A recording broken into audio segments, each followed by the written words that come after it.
Saudara-saudari yang terkasih, selamat pagi berkah dalam. Sudahkah kita memberi senyum hari ini?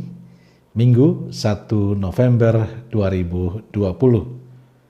Hari Raya Semua Orang Kudus. Mari kita awali permenungan kita hari ini dengan tanda kemenangan Kristus. Dalam nama Bapa dan Putra dan Roh Kudus. Amin.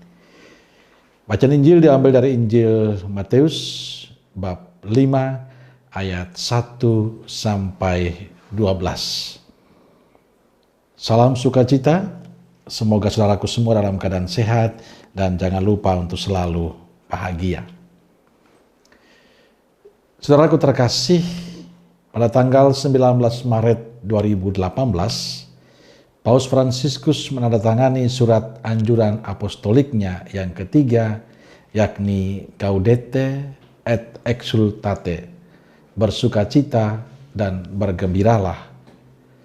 Surat apostolik ini dirilis pada tanggal 19 April 2018. Pesan penting dalam surat apostolik ini adalah Bapa Suci Paus Fransiskus merenungkan tentang panggilan menuju kekudusan dalam keseharian hidup di dunia ini. Untuk menjadi orang kudus tidak perlu menjadi uskup, imam, atau kaum religius. Paus melanjutkan, di tengah godaan dunia ini seringkali kita tergoda untuk berpikir bahwa kekudusan hanya dapat diperoleh bagi mereka yang menarik diri dari urusan biasa dan menghabiskan seluruh waktu untuk berdoa. Paus Fransiskus menegaskan bahwa kita semua dipanggil untuk hidup kudus melalui perbuatan kasih dan dengan memberikan kesaksian dalam setiap perbuatan yang kita lakukan.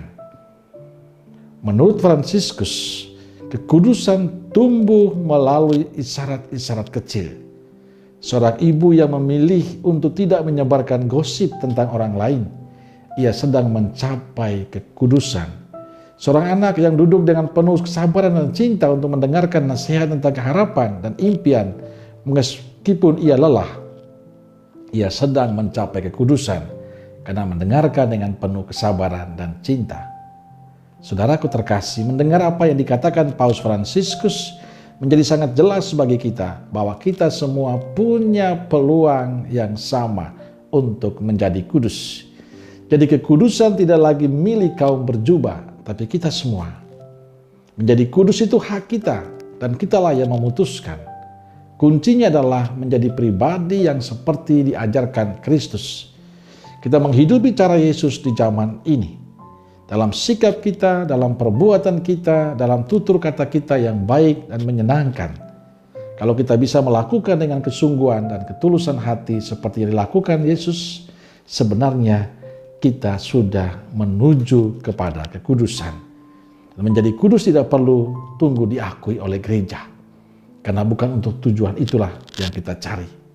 Saudaraku terkasih, saya yakin para kudus dulu tidak pernah berpikir mereka diakui kudus oleh gereja. Mereka akan menjadi kudus. Yang dilakukan mereka adalah terus berbuat baik seperti apa yang dilakukan Yesus, dan terus mengandalkan Yesus dalam hidup mereka, terus mendekatkan diri pada Yesus, dan itulah buah dari kehidupan mereka. Sekarang mereka disebut kudus. Maka sebenarnya dikala kita selalu berbuat baik kepada semua orang, kita sudah menjadi orang kudus. Dikala kita sudah selalu mengandalkan Yesus dalam hidup kita, sebenarnya kita sudah menjadi orang kudus. Dikala kita jujur dan benar dalam hidup, tidak mau berkompromi dengan kejahatan dan dosa, sebenarnya kita menjadi orang-orang kudus.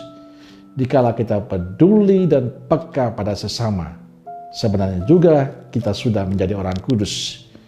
Di mana kita selalu memperhatikan keluarga kita, berusaha untuk saling membahagiakan, saling meneguhkan, kita telah mempersiapkan diri kita menjadi orang kudus.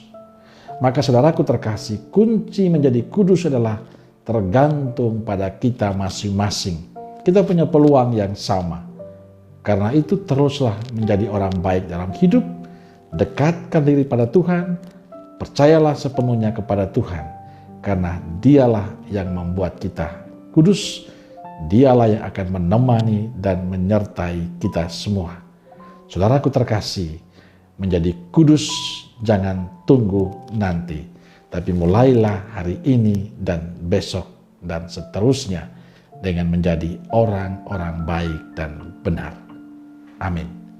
Salam keluarga kudus Nazaret, dan semoga kita semua hari ini diberkati oleh Allah yang Maha Kuasa, Bapa, Putra, dan Roh Kudus. Amin. Berkah dalam.